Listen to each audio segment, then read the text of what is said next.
Olá, o Papo com o Editor desta semana, o broadcast político entrevista o líder da minoria do Senado, o senador Jean Paul Prates, do PT do Rio Grande do Norte. Para nos acompanhar, a repórter Amanda Pupo. Muito bem-vinda, Amanda, e muito bem-vindo, senador. Muito obrigado pela gentileza de aceitar esse convite aqui no Papo com o Editor. Muito obrigado, Gustavo, Amanda, todos que estão nos assistindo aqui pelo broadcast. É um prazer estar com vocês aí essa manhã de sexta-feira. Senador, ontem, infelizmente, o Brasil atingiu uma marca de 400 mil óbitos por Covid-19. Eu queria saber do senhor o que é possível o parlamento fazer, além da CPI da Covid, que começou essa semana, para frear essa tragédia, já que a gente tem um governo que é majoritariamente negacionista, e defensor da economia em detrimento da saúde. Olha, Gustavo, muita coisa já tem sido feita. Eu diria que se o Congresso não tivesse agido, não tivesse sido proativo, provavelmente o caos seria muito maior, não só na saúde, como na economia. É bom lembrar que o próprio auxílio emergencial, lá do primeiro ano, foi uma proposta do Congresso insistentemente aos 40 e tantos, 60 dias da pandemia já chegando ao Brasil, já tendo chegado ao Brasil. E a renovação dele agora aqui, com todas as limitações que o governo impôs, com a sua maioria no Congresso, também foi uma iniciativa do Congresso. Então, e todos os demais, o programa que auxilia micro e pequenas empresas, o programa que auxilia as pessoas da cultura, a lei Aldir Blanc, a lei Assis de Carvalho, que foi vetada, retirando os agricultores familiares do auxílio emergencial, que é uma coisa importante. Agora, por exemplo, está se discutindo a essencialidade da educação, uma discussão completamente vazia. Essencial é produzir comida. Quem produz comida é a agricultura familiar. O agro exporta. A comida que a gente come é produzida 70%, 80% por pequenos agricultores, agricultura familiar, dos cinturões verdes das nossas grandes cidades. Esses caras estão fora do auxílio emergencial por um veto presidencial. Então, há uma importância tão grande. Olha, a gente vai sair dessa pandemia com várias lições, mas uma delas, no caráter institucional, é a ode a Montesquieu, pelo fato da divisão dos poderes, da autonomia dos poderes funcionar. E no Brasil está funcionando. Alguns mais histriônicos gostam de acusar o STF de ter interferido no poder legislativo. Não, ele mandou fazer a CPI porque o regimento da CPI, ou do Senado, clamava por uma CPI, já estavam ali os elementos. Então, não há essa questão. E o legislativo não tem interferido no executivo. Ele tem sugerido, passado leis e tentado obrigar o executivo a agir conforme todo mundo está agindo, colocando dinheiro em quem precisa, indenizando as pessoas para seguirem o distanciamento social, porque é esse o caráter do auxílio emergencial, não é um programa social, é um auxílio indenizatório para que a pessoa ajude o governo, ajude a sociedade a manter o distanciamento social, por isso ela é indenizada pelo Estado. Foi assim nos Estados Unidos, é assim na Europa, é assim na Austrália, todos os lugares fizeram isso. E, principalmente, induzir a que se faça o correto quanto a vacinas, quanto aos medicamentos essenciais para intubação e tratamento nos hospitais, ao invés de desviar do foco usando as INAs, as cloroquinas, ivermectinas e coisas da vida, e fazendo os seres humanos de cobaias em plena pandemia. O papel do Congresso é de tomar as rédeas aí, então, nesse momento. Eu não diria, Amanda, que é tomar as rédeas necessariamente, mas é aguardar um pouco, dizer, olha, não vai agir não, então a gente vai agir, porque se você não age, nós somos obrigados a entrar em campo e agir. Nosso papel é outro, nosso papel é legislar, normalmente para o longo prazo, marcos regulatórios, leis de fundo, reformas tributárias, alteração de panoramas econômicos, sociais, etc. Mas, diante da completa inação do governo federal em algumas frentes, o Congresso se vê obrigado, até pelo clamor popular, por você estar mais próximo das bases constantemente, a agir. E aí volta lá para o presidente uma lei, e ele ainda tem, às vezes, a possibilidade de vetar, e aí a gente tem que derrubar os vetos. Quer dizer, é uma dinâmica que demora. O auxílio emergencial, por exemplo, poderia ter sido proposto por medida provisória. Por que não foi? Ninguém ia ser contra, mas parece que o governo gosta de regatear, quando se trata de dinheiro, quando se trata da questão de afetar a chamada austeridade, mesmo em pandemia, o governo regateia muito, até excessivamente. Líder, o senhor falou, né, dos marcos e reformas. A gente tem uma questão importante na questão de infraestrutura, que é a discussão da implantação da tecnologia 5G. O senhor recentemente propôs, né, que o Senado monte uma subcomissão, instale uma subcomissão permanente para acompanhar esse tema. E aí eu queria entender um pouquinho, líder, primeiro, assim, se tem algum feedback do presidente Pacheco, se isso realmente vai acontecer, e qual que é o espaço que o senhor vê para uma discussão do Congresso, do Senado no 5G, porque hoje o edital foi aprovado pela Anatel, está com o TCU, tem algumas polêmicas ali envolvendo a questão da rede privada, não sei se seria nesses pontos que o Congresso poderia, de alguma forma, colaborar. O senhor, como é que o senhor vê aí espaço para o Congresso entrar nessa discussão? Olha, muito espaço, Amanda, porque o Congresso ele normalmente atua nos marcos regulatórios, né? Nos marcos legais, setoriais. Ele também é responsável, principalmente no caso o Senado, pela confirmação e pela aprovação dos nomes dos dirigentes das agências reguladoras. Portanto, é uma obrigação de qualquer senador, mesmo que ele não seja tão interessado em temas econômicos, se atualizar e estar ao par de tudo que está acontecendo em cada um dos setores de infraestrutura e atividades econômicas reguladas no país. Então, o Senado e o Congresso, mais amplamente, têm muito papel a desempenhar. Sempre teve e agora cada vez mais. No caso do 5G, foi proposta e já criada na Câmara dos Deputados um grupo de trabalho para, aspas, avaliar e acompanhar os impactos da implantação da tecnologia 5G no Brasil. Esse grupo é coordenado pela deputada Perpétua Almeida, né, do Acre, do PCdoB do Acre. E no Senado existem duas propostas. Uma ainda do nosso saudoso amigo Major Olímpio, senador Major Olímpio, que era uma comissão externa temporária, né, de 19 membros, com senadores, especialistas e outras autoridades. E a segunda proposta, que é minha, é na subcomissão permanente.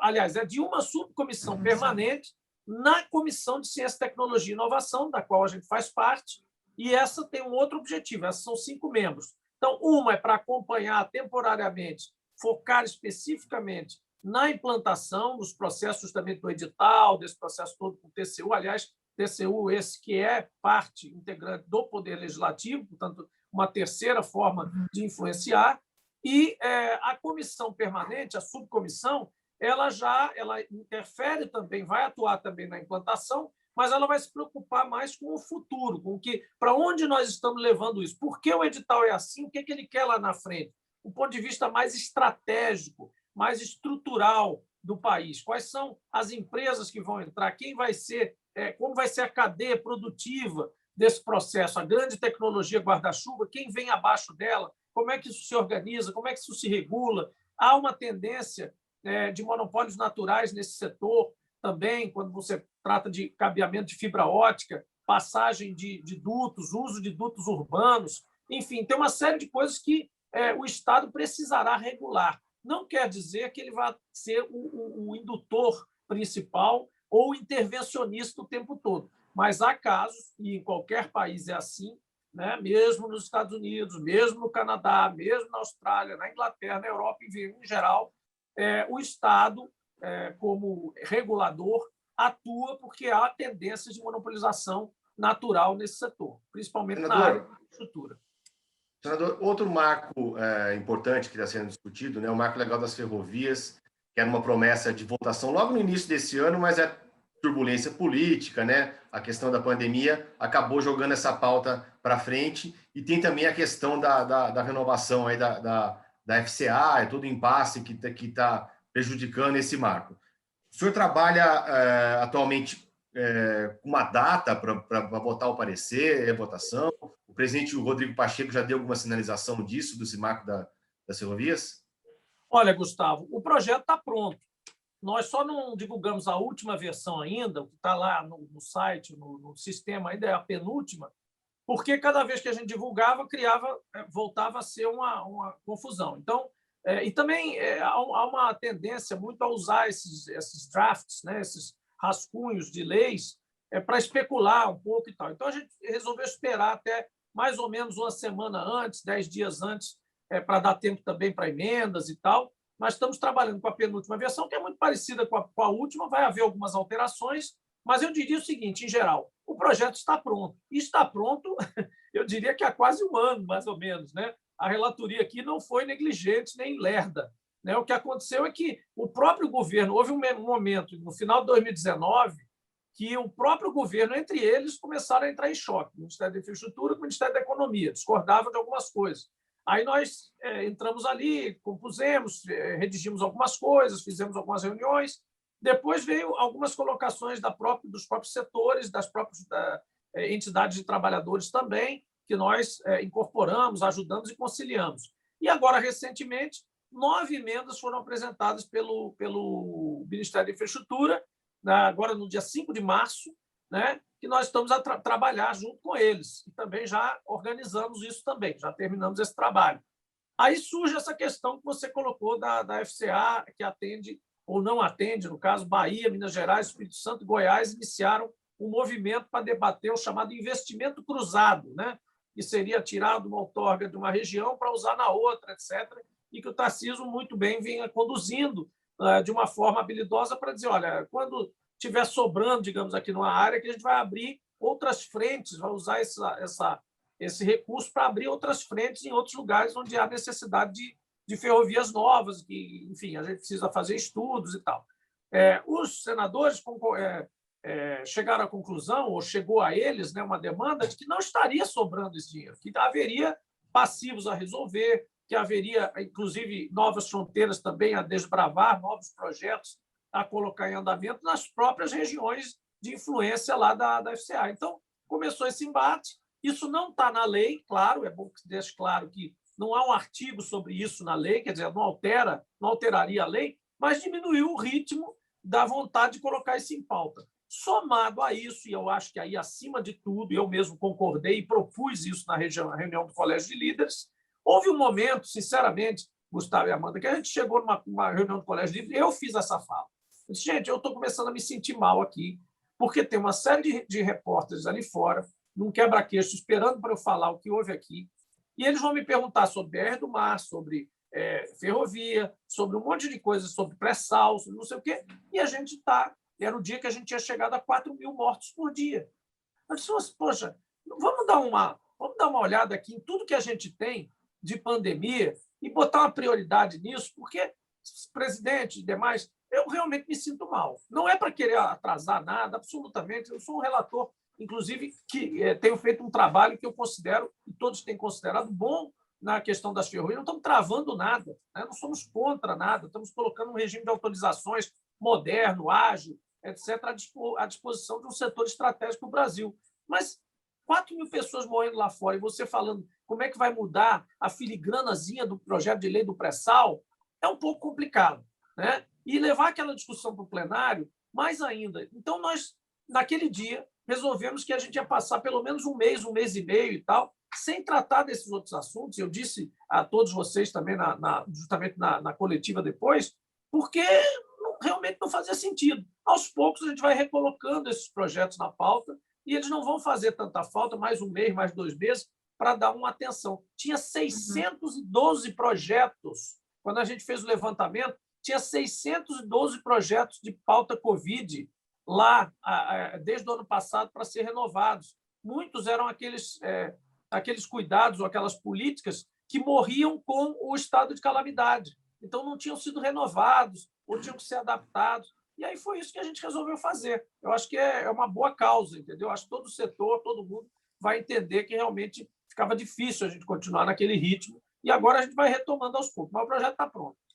Mas, senador, tem alguma data já que o presidente deu, assim? Porque o senhor falou de soltar um relatório 10 dias antes.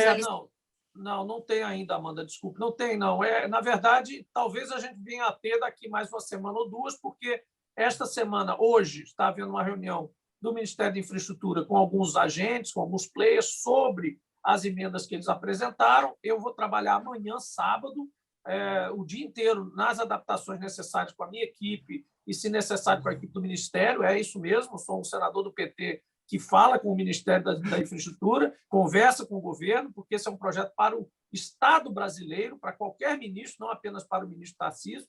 Então, é para o Brasil, é um projeto que está sendo feito para o Brasil, é uma caixa de ferramentas para que seja um governo de esquerda, seja de centro, seja de direita, possa utilizar o instrumento que ele achar mais pertinente e que tem mais a ver com a situação do Brasil, com a sua forma de governar. Então, essa é a ideia desse projeto de lei. Então, nós vamos trabalhar no sábado e, acho que na segunda ou na terça-feira, também vai ser conversada a questão dos senadores em relação a essa questão do investimento cruzado das outorgas. Então, a gente está começando a convergir aí para a versão final aí do projeto.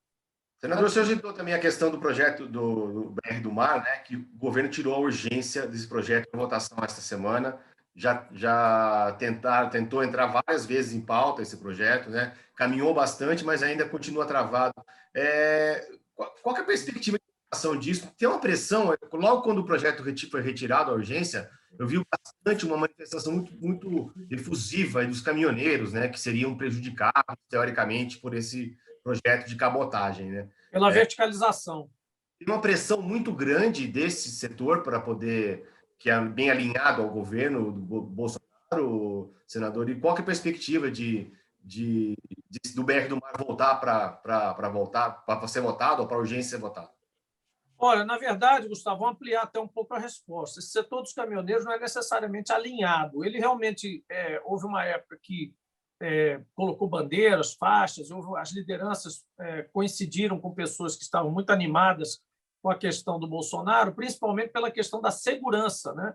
Nas estradas, assaltos, a possibilidade de andar armados. Não tinha uma série de pautas ocultas, não tão ostensivas assim, mas que estavam por trás disso. Depois que houve a greve dos caminhoneiros lá no governo Temer, né, eles também se sentiram um pouco acolhidos, porque, na verdade, na campanha, tudo isso meio que foi prometido que ia ser resolvido, tabela de frete, essas coisas.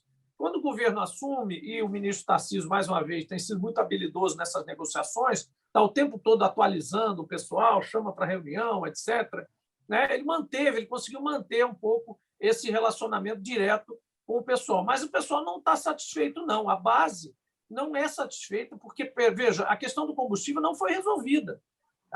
Esse pessoal sai da origem para um destino sem saber exatamente como é que vai estar o preço do combustível no percurso, porque nós continuamos oscilando em tempo real, em valor de dólar, com o preço de paridade de importação, que é maior do que o preço do combustível lá em Roterdã.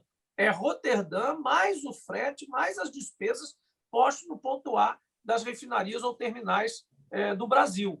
Então, é um preço que um país autossuficiente não deveria estar pagando. Eu não estou dizendo com isso que a gente devesse se descartar, se dissociar do preço internacional, mas não precisamos, como país autossuficiente, estar à mercê de todas as oscilações, inclusive as especulativas e em função de intempéries climáticas que a gente não controla, do preço internacional do petróleo. Afinal, por isso é que a gente correu durante várias décadas governos diferentes, de direita, de esquerda, militar, democrático, populista, todos os governos tinham uma coisa em comum, foi correr atrás da autossuficiência em petróleo. Para que ela, se você não pode fazer uso dela? Então, esse é um primeiro ponto. O BR do Mar é um detalhe, foi uma espécie de uma concessão. Primeiro prazo ia acabar mesmo, e não estava entrando na pauta. Então, não chega a ser uma concessão tirar a urgência, porque não rolou, né? Como dizem aí, não rolou. Né? E aí você chega para o caminhoneiro e aproveita e diz, olha, inclusive a gente tirou a urgência aqui do negócio, estava incomodando vocês. Mas, na verdade, é um ponto secundário da pauta.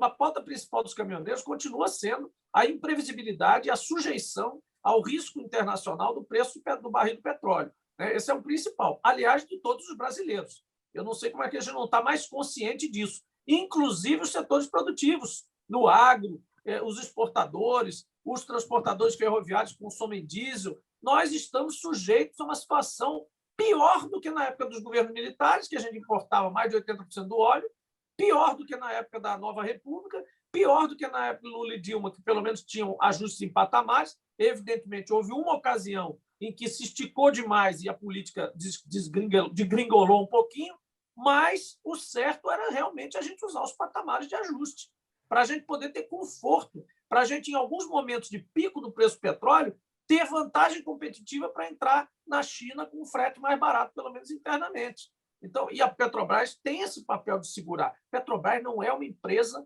igual a Shell, não é a Mobil. Se é para ser, então privatize a Petrobras. Agora, se é para fazer uso dela, para fazer esses ajustes, esses balanços em prol da economia nacional, que se use.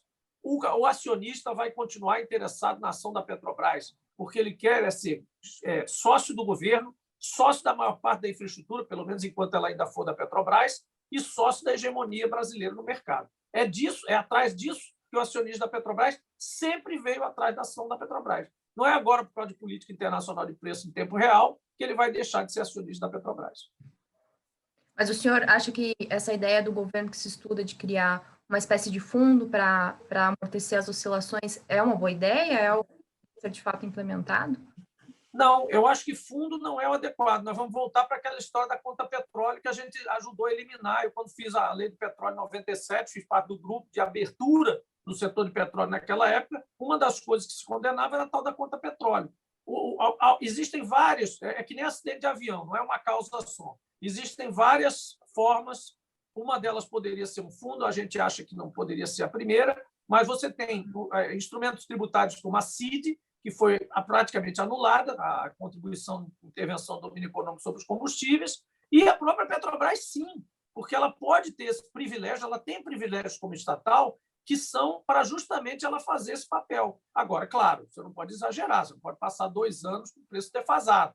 Você vai fazendo as compensações e ela vai ficando numa margem que fica no final do ano, no final de 6 meses, ela tem a mesma lucratividade, o mesmo resultado que as demais empresas, em média, sem esquecer que ela é uma empresa estatal e tem alguns papéis a cumprir como tal. Se ela não tiver mais esses papéis, democraticamente todos quiserem privatizá-la, mete um projeto de lei lá no Congresso, porque tem que passar pelo Congresso, ela afinal foi criada pelo Congresso, por lei, então coloca lá um projeto para tramitar e vamos a voto. E vamos ver se a gente vende a Petrobras e ela vira uma SA normal como qualquer outra. Hoje ela não é, e ela tem que ser usada dentro dessa política de amortização, amenização dos impactos do preço internacional no Brasil. Foi para isso que ela foi criada, foi para isso que ela correu atrás da autossuficiência até hoje, e é em prol disso que os acionistas continuarão a prezar a ação da Petrobras como porto seguro para os seus investimentos. Só, líder, um ponto nessa questão da Petrobras. A política de preços que se exerceu ali na época da Dilma gerou, inclusive quando o presidente começa a falar sobre controle de preços, as ações da Petrobras caem e tem toda essa loucura aí no mercado. Não tem esse risco, líder, de a Petrobras acabar excedendo aí, ela perder valor de mercado? Olha, Amanda, isso acontece, tem um certo, vocês sabem melhor do que eu, né, que estão todo dia nessa lida, que existe um certo efeito manada, né, nessas coisas. Né? E existe também um efeito impulsionado por quem está especulando, ou por quem tem um número maior de ações, etc. É claro que se você disser o governo vai intervir na Petrobras, vai mandar tudo que a Petrobras faz ou não faz e tal. É claro que isso vai impactar de um dia para o outro, ou até no médio prazo, nas ações da Petrobras, porque os acionistas mais ligeiros, né, foram acostumados com a ideia de que para a Petrobras funcionar, ela precisa estar completamente dissociada do governo. Mas se você começa a trazer a razão todo mundo e pensar, vem cá, olha só, gente, existe investimento em startup de garagem, que é para você dar aquele pipoco ou perder tudo, aposta arriscada.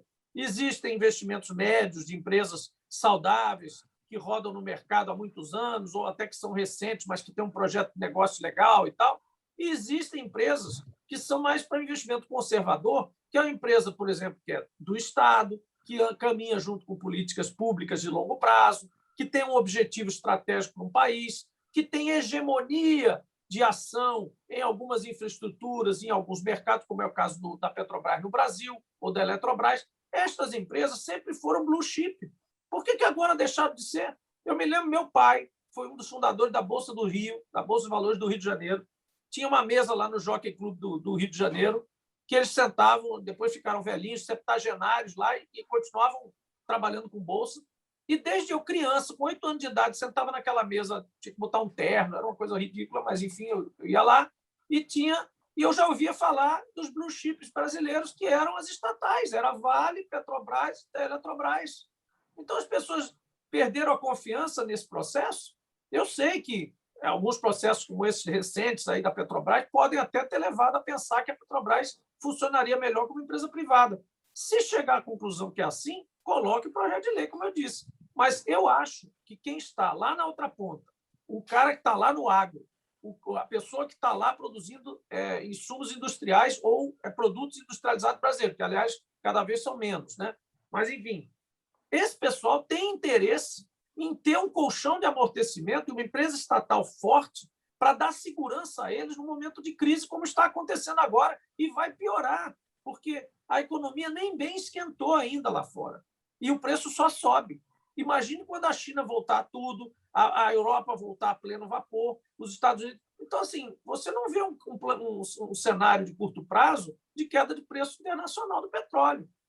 Como é que vai ficar? A gente vai aturar isso até quando? A gente vai ficar submetido a ser, como eu chamo, um Japão energético? O Japão importa tudo, tudo bem, ele está submetido pelas circunstâncias ao preço internacional do petróleo, dia a dia, hora a hora, segundo a segundo. Agora, o Brasil precisa disso, sendo como é, autossuficiente em energia e em petróleo e gás? Senador, infelizmente, nosso tempo está terminando, mas eu queria fazer mais uma última pergunta para o senhor. Eu queria saber como é que está o clima no político aí no Senado, né, para poder aprovar pautas importantes, né? Entre elas aí a questão da PEC, da reforma tributária. Queria saber se essa PEC tem condições de caminhar esse ano. A gente viu que a proposta já foi anunciada que vai ser fatiada, que vão ser votadas 4 partes. A questão da fusão, primeiro, de tributos, foi o que o governo federal mandou. Eu queria saber se tudo isso vai essas pautas importantes, se há clima para isso, já que tem uma CPI da Covid também em tramitação aí rolando, né, no...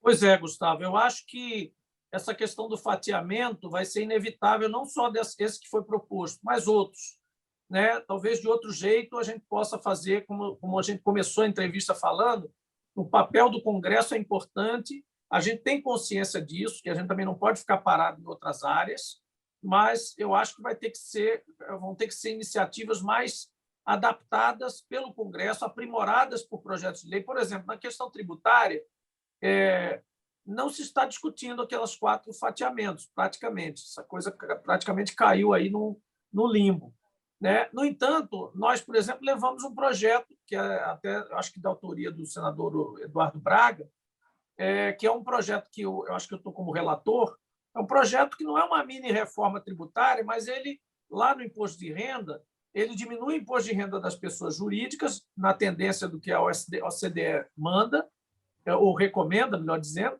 e cria mais faixas na incidência da pessoa física, além de aumentar a faixa de isenção, né? E a gente vai inserir ali também uma faixa de semi-isenção, como a gente está chamando, é um imposto bem baixo, mas ainda assim pagar alguma coisa.